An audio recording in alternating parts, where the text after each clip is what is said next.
Welcome, and in this video I'm going to show you how to chamfer in Tinkercad. So basically what we'll need to do is use a little bit of workaround because you don't have an option to chamfer a object in Tinkercad. So what I will use this little roof, now make it a little bit smaller how you want to. So basically I will make it a little bit smaller. Now I will rotate it that.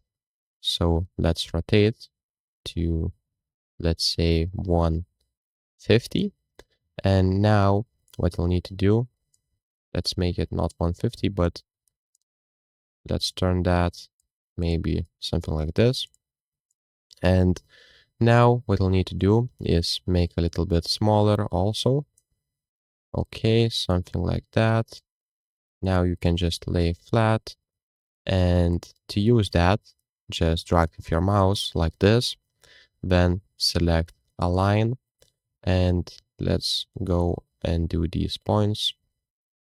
So basically, let's center that first of all, and let's go right here with this little chamfer. And if you click right here, now it's kinda good, but what we'll need to do is basically select the chamfer again. So I'll move the box a little bit for now, and I will make it longer, and I will put it the cube right here, and basically I will select a hole and click union group, and you'll see that it will chamfer the cube. So what I did wrong right here and fix the mistake, what we'll need to do is make a little bit longer and bigger the chamfer.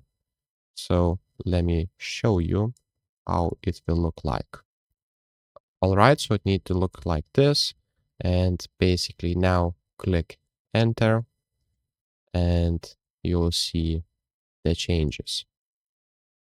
Okay, so it looks like a chamfer, but again, I did a little mistake, but you can fix that and play around with it.